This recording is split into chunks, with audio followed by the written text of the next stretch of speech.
floor to the distinguished representative of Pakistan to introduce an address by the head of government. Thank you, Madam President.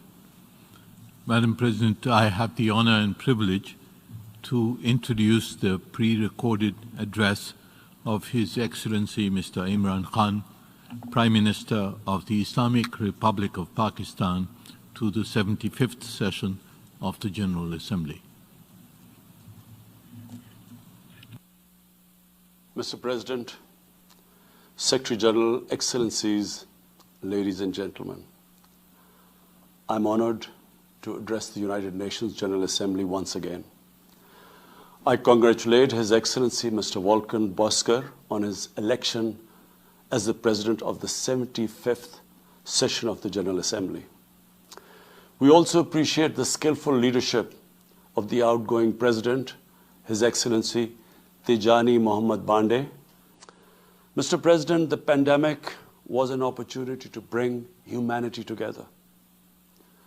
Unfortunately, it has instead fanned nationalism, increased global tensions, and given rise to racial and religious hatred and violence against vulnerable minorities in several places. These trends have also accentuated Islamophobia. Muslims continue to be targeted with impunity in many countries. Our shrines are being destroyed. Our Prophet Muhammad sallallahu alaihi wasallam insulted. The Holy Quran burnt. And all this in the name of freedom of speech. Incidents in Europe, including republication of blasphemous sketches by Charlie Hebdo, are recent examples. We stress that willful provocations and incitement to hate and violence must be universally outlawed. This Assembly should declare an international day to combat Islamophobia and build a coalition to fight the scourge that splits humanity.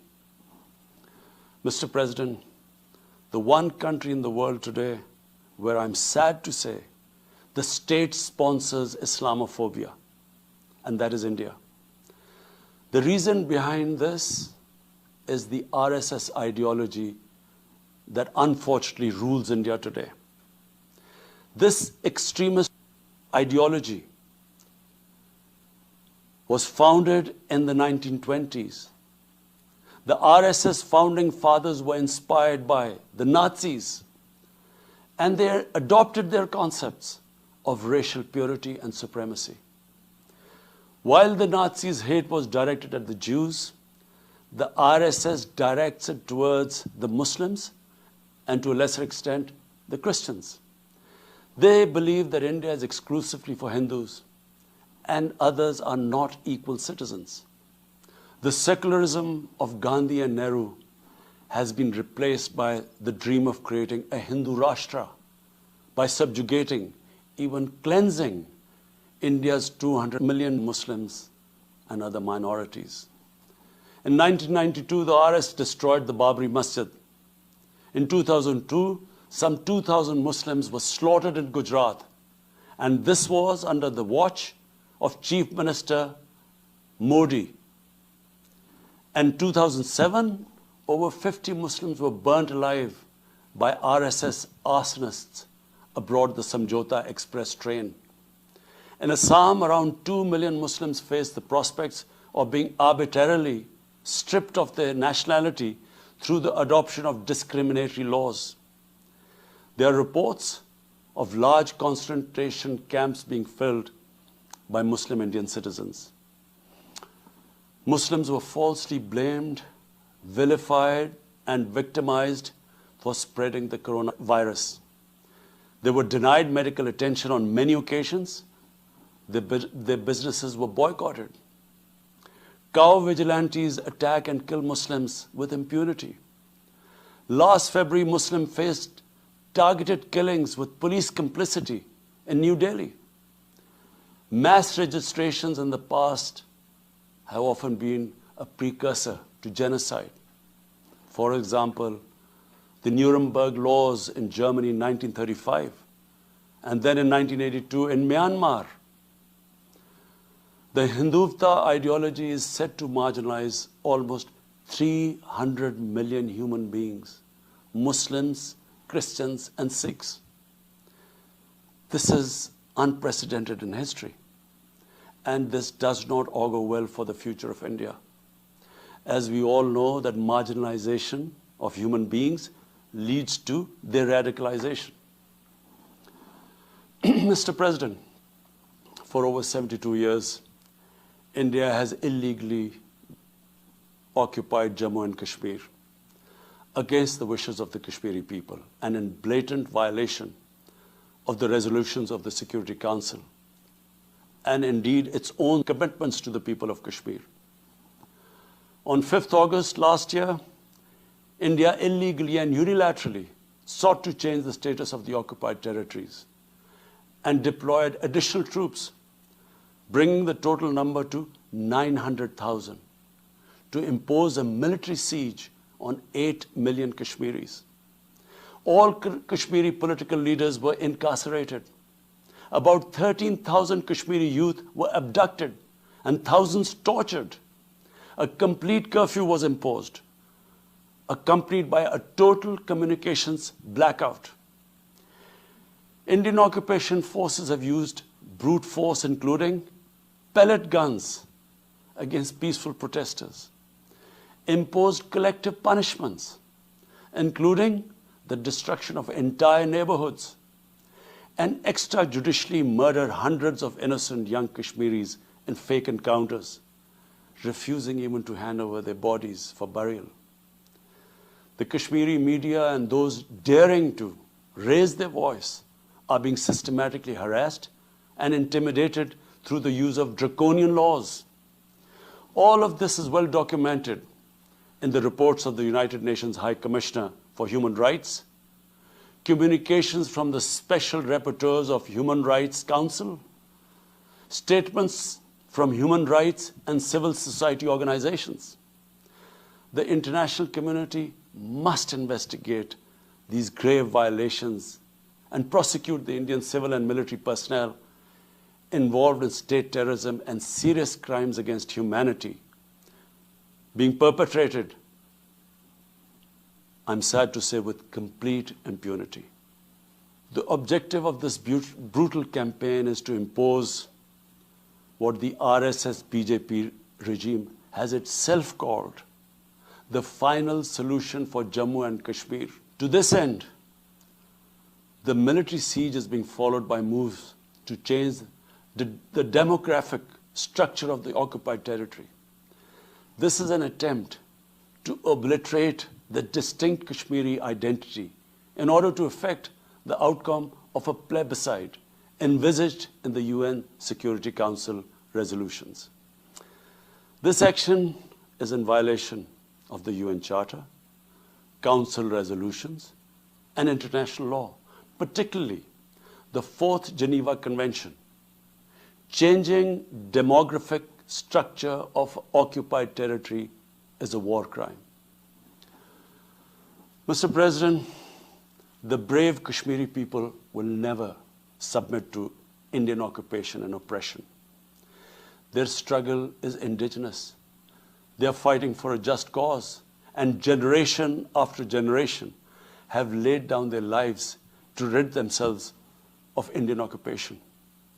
The government and people of Pakistan are committed to standing by and supporting their Kashmiri brothers and sisters in the legitimate struggle for self-determination. Mr. President, in order to divert attention from its illegal actions and atrocities in Indian-occupied Jammu and Kashmir, India is playing a dangerous game of upping the military ante against Pakistan in a nuclearized environment.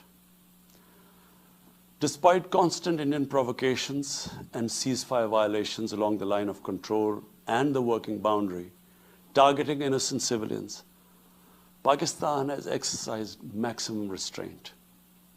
We have consistently sensitized the world community about a false flag operation and another ill-conceived misadventure by India. My parents, Mr. President, were born in the colonial India. and I was the first generation that grew up in an independent Pakistan. I want to make it clear that any attempt by the fascist, totalitarian, RSS-led Indian government to aggress against Pakistan will be met by a nation that will fight for its freedom to the end. Mr. President, there will be no durable peace and stability in South Asia until the Jammu and Kashmir dispute is resolved on the basis of international legitimacy. Kashmir has been rightly described as a nuclear flashpoint. The Security Council must prevent a disaster conflict and secure the implementation of its own resolutions, as it did in the case of East Timor. The Council has considered the situation in Jammu and Kashmir 3 times in the past year. It must take appropriate enforcement actions. It must also take steps to protect the Kashmiris from an impending genocide by India. Pakistan has always called for a peaceful solution. To this end, India must rescind. To reach this end, India must rescind the measures it has instituted since 5th August 2019, end its military siege and other gross human rights violation, and agree to resolve the Jammu and Kashmir dispute in accordance with the relevant UN Security Council resolutions, and of course, the wishes of the people of Kashmir. Mr. President, Pakistan's desire for peace in our region is also manifest in our efforts to promote a political solution in Afghanistan. I have consistently maintained over the past 2 decades that there is no military solution to the conflict in Afghanistan. The only way forward was and is a political settlement, which involves the full spectrum of Afghanistan's political actors. Pakistan fully facilitated the process that culminated in the US-Taliban peace agreement on 29 February 2020. Pakistan is deeply gratified that it has fulfilled its part of the responsibility. The Afghan leaders must now seize this historic opportunity to achieve reconciliation and restore peace in the war-torn country. Through the intra-Afghan negotiations that commenced on 12th of September, they must work out an inclusive, broad-based, and comprehensive political settlement. The process must be Afghan-led and Afghan-owned, and without any interference or outside influence. Early return of Afghan refugees must be part of this political solution. After almost 2 decades of war, it is imperative not to allow spoilers within and outside Afghanistan to subvert the peace process. Peace and stability in Afghanistan will open new opportunities for development and regional connectivity. Mr. President, Palestine remains a festering wound. A just and lasting settlement is indispensable for the Middle East and actually the world. Illegal annexations of Palestinian territory, the building of illegal settlements, and the imposition of inhuman living conditions on the Palestinian people, especially in Gaza, cannot bring peace to a troubled region. Pakistan continues to support a 2-state solution in line with the UN General Assembly and Security Council resolutions within the international agreed parameters, and they are pre-1967 borders, and Al-Quds, Al-Sharif as the capital of a united, contiguous, and independent Palestinian state. Mr. President, the United Nations remains the best legitimate avenue for collective action in managing international conflicts, fostering peace and security, promoting equitable development, and addressing global problems.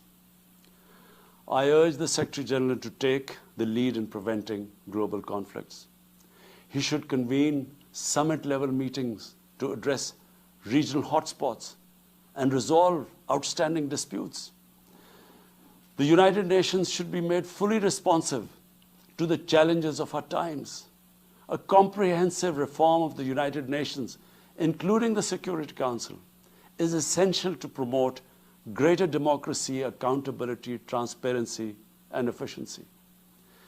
Pakistan will continue to participate actively in this process and endeavor with other member states to build a world where conflict is outlawed and equitable prosperity for all pursued in conditions of peace and security. I thank you.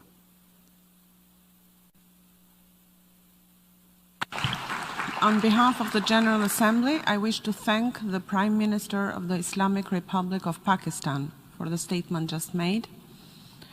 I now give the floor to the distinguished representative of